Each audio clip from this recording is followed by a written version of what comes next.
So look at Anthony Ryder from South Lyon, Michigan, recently selected as the Lions 2020 Fan of the Year. He has a passion about sports broadcasting. With the 112th selection in the 2021 NFL Draft, the Detroit Lions select Amon-Ra St. Brown, wide receiver, USC. One pride, baby! Yeah!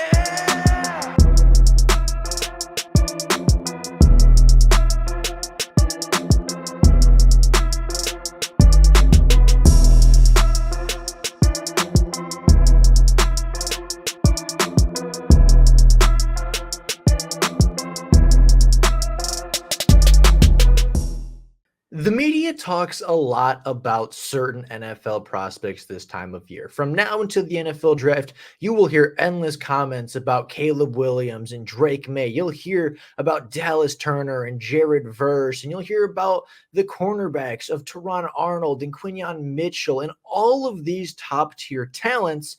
But there's a lot of players that end up flying under the radar. There's a lot of players that don't get any media coverage, and there's a lot of players that fans just simply don't know about due to their lack of exposure in the media, and they truly don't know anything about these players until the day they are drafted. So today, we're going to take a look at some of those sleeper players. We're going to take a look at some of the underrated guys in this draft class, players that deserve to go higher than they're currently projected, players that deserve more coverage and deserve more media attention, and players that potentially will be future stars of the NFL. So with all of that being said, let's get into taking a look at some of the sleeper players for this draft and how they fit the Detroit Lions. Starting off today as a player that you likely know about, but isn't nearly getting as much credit or as much recognition as is deserved.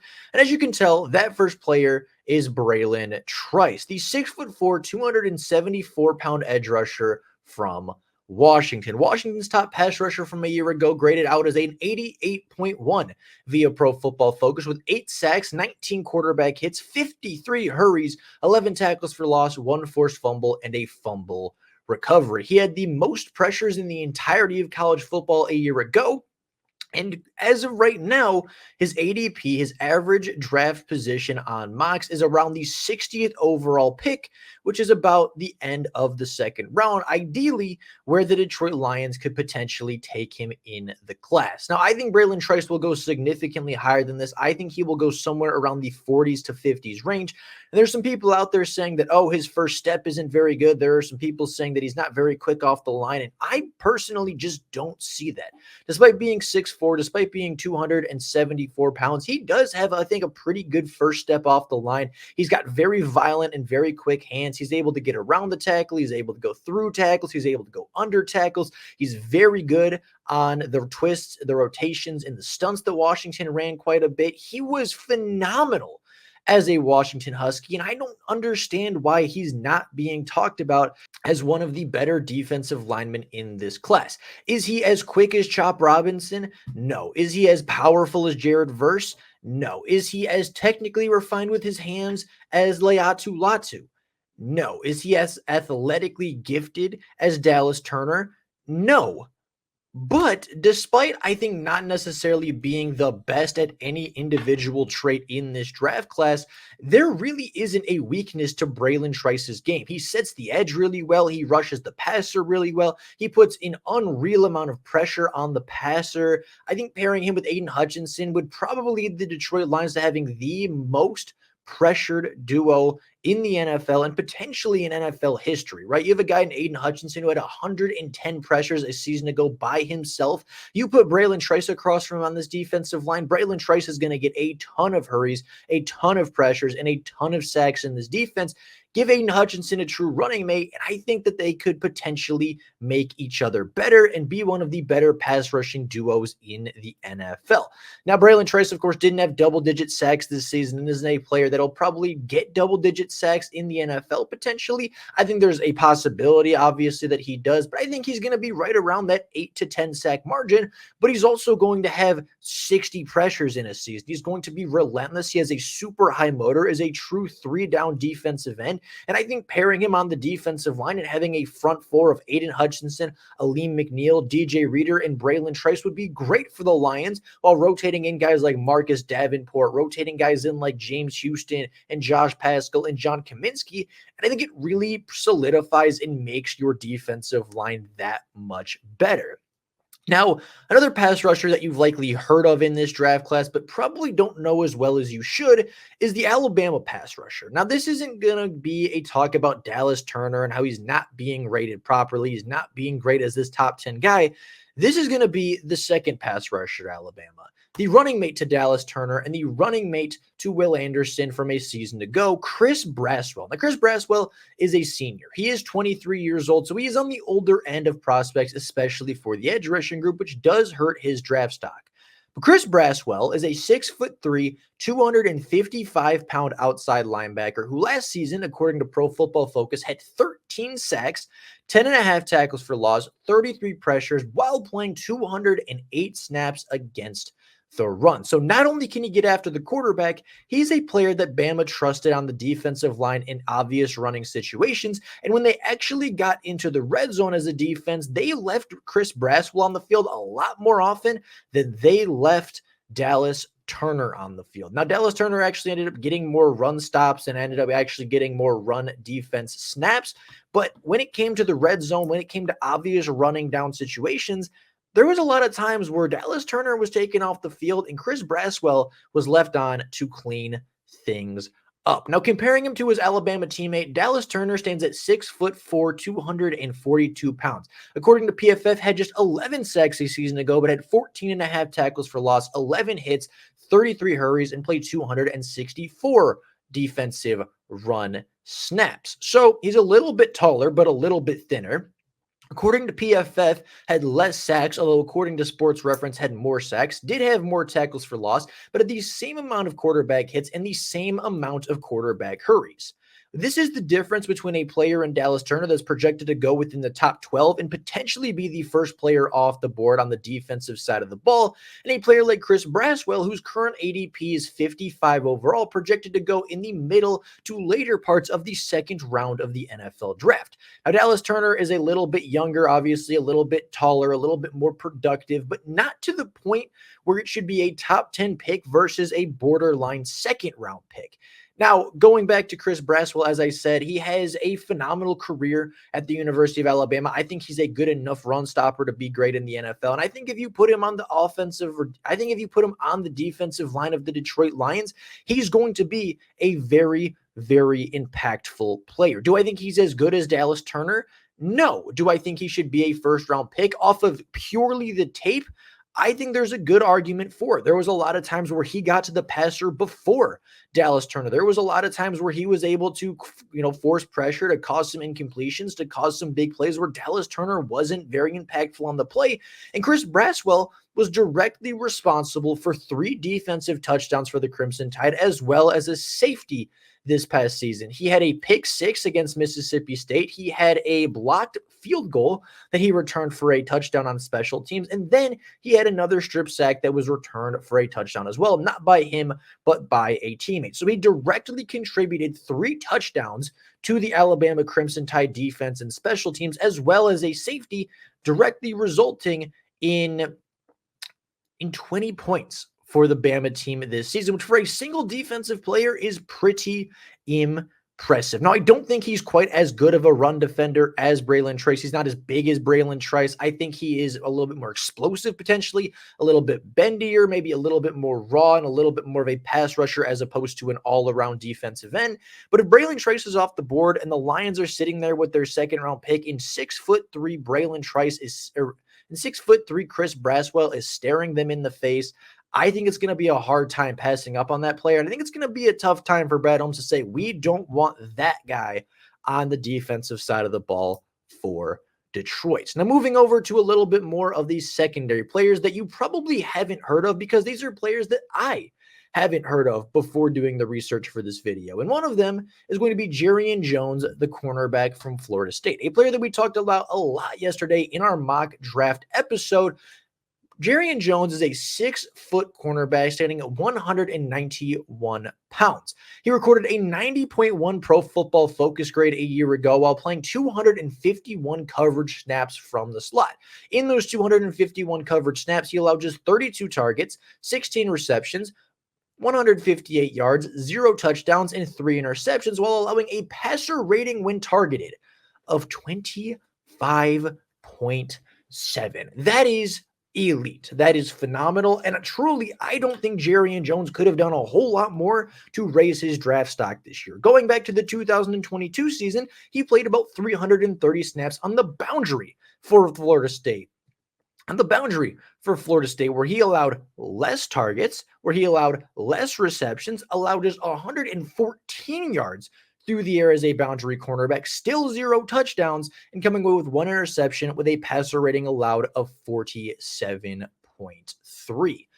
Jeren Jones, in my opinion, is an elite cornerback in this draft. He has the size to be a great boundary cornerback. He has the tape to show you he's a great coverage cornerback. He hasn't allowed a touchdown in 2 years, I believe, in well over 500 coverage snaps. He's allowed barely over 30 receptions over the last 2 years, being on both the boundary and moving into the slot. And if that wasn't good enough, this 6', 191-pound cornerback has a 9.58 RAS score, runs into 3.8 while having a 39.5-inch vert and a 10'9" broad jump. So he's an elite athlete with elite ball production, with good size for being a defensive back, with great tape both on the boundary and in the slot.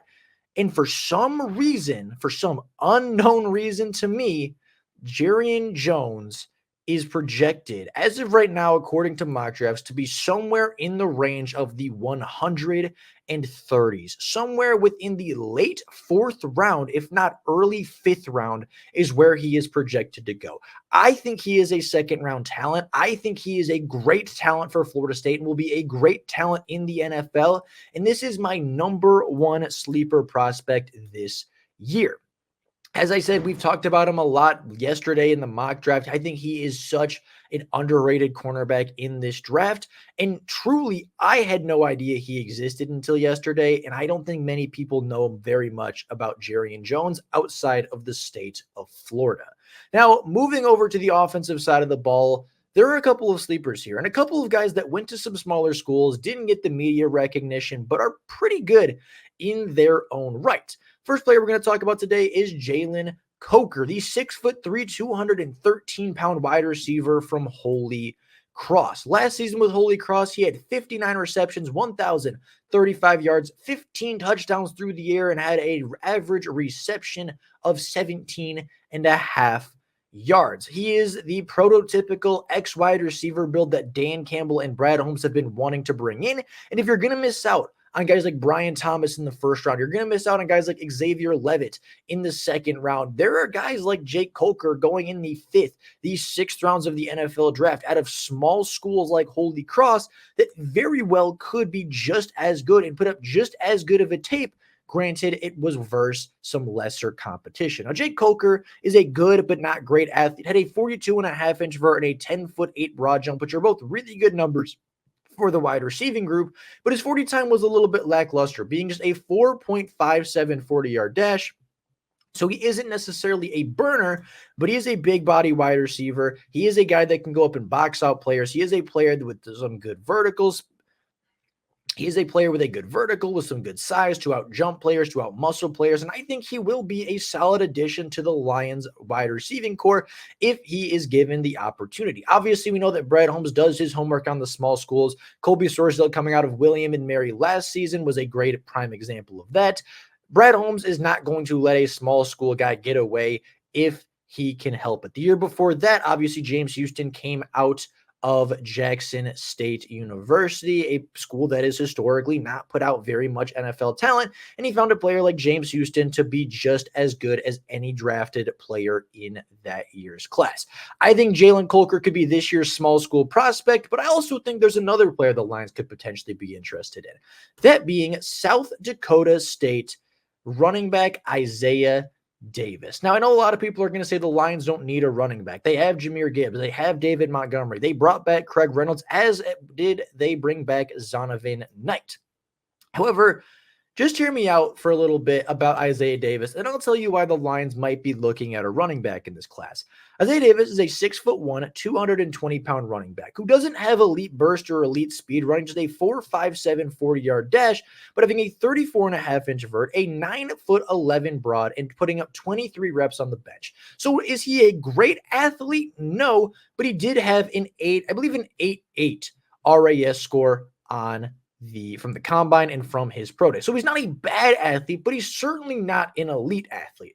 So what does he bring to the table as a small school running back? Well, last year with the Jackrabbits, he put up 236 carries for 1,578 yards, 18 touchdowns on the ground, as well as adding 200 yards through the air on 23 catches. That means he put up nearly 1,800 scrimmage yards last year as the running back at South Dakota State. And he's a player that, again, is going to a small school, is not going to a major D1 FBS school, is not competing with Alabama and Georgia and Michigan, isn't running behind the greatest offensive lines, isn't, playing at the highest level of competitions, but is a player that nonetheless continues to impress and continues to make his name known. Now, South Dakota State isn't nearly as small of a school as Holy Cross. Obviously, they've sent out a couple running backs over the last couple of years. You probably know their better-known rivals, North Dakota State, who has sent out multiple NFL quarterback prospects over the last couple of years. South Dakota State is becoming more and more of a household name among college football fans and among NFL draft fans, but it is still a small school. It is still a school that doesn't really get nationally televised. It's a school that doesn't really get nationally recognized, and is a school that has produced not one, but a number of NFL running backs and a number of NFL players over the last 3 to 4 seasons. I think Isaiah Davis could be the very next one. Now, you may be looking and saying, okay, but again, they have David Montgomery. They have Jahmyr Gibbs. They have Craig Reynolds. They have Zonovan Knight. Why would they draft a player in the draft that is going to replace one of those guys? And to be honest, as much as I like Craig Reynolds, as much as I like Zonovan Knight as people and as players, you can't really tell me that Craig Reynolds is a serviceable running back if he ends up getting hurt, right? He was the starting running back in Tampa Bay, and on 10 carries had 15 yards. Yeah, he made that great, phenomenal block that got Amon-Ra in the end zone. I think those are plays that are going to keep him on the roster, but he's not an efficient running back. When he was the running back 2 versus Las Vegas, he had, 3 or 4 carries and fumbled the ball. He just isn't a very efficient runner. And as much as I love Craig Reynolds, as much as I love his story, as much as I think he should be on the roster and stands for everything the Detroit Lions have preached over the last 3 years, I want him to stay as the running back 4. But I also know, and I also can recognize that if he is asked to be the featured back for a game, the running game will not be very good. The running game will not help the Lions win those games. And yeah, he scored a touchdown in the playoffs. Yeah, he was great a couple of seasons ago in year 1 of the Campbell rebuild, but it's not year 1 of the Campbell rebuild anymore. It is year 4. It is a Super Bowl season, and I think the Lions, as a finishing touch, right, they're going through their draft. They've addressed cornerback. They've addressed defensive line. They've addressed offensive line. They're going down to the 4th, the 5th rounds, and they're like, hey, let's go get Isaiah Davis, right? Let's go get this big running back, this strong running back, this productive running back who we know can run between the tackles, who we know can be productive, who we know can be a bell cow and take some beating in the NFL season. And if he never touches the ball this year, if Jahmyr Gibbs and David Montgomery play every single snap, that is, of course, ideal.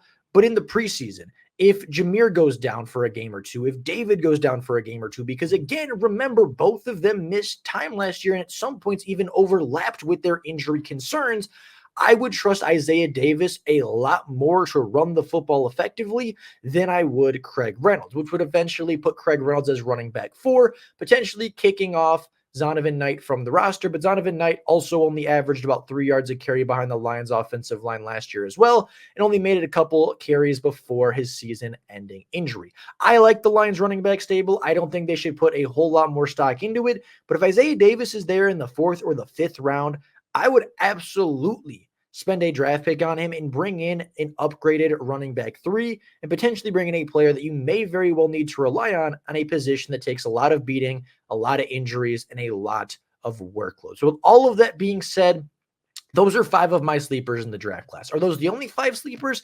Absolutely not. And if you want another video about some more players in the draft that you may not have heard of, that you might not know about, I would love to keep talking about them and bring some recognition to guys that don't get very much media attention. But with all of that being said, that's all I got for you guys right now. Let me know your biggest sleepers down in the comments below, what you think about my sleepers. If I missed anybody, if there's anybody you would add, let me know down in the comments below. But with all of that being said, that's all I got for you guys right now. Thank you all so much for watching. And until next time, and as always, go live.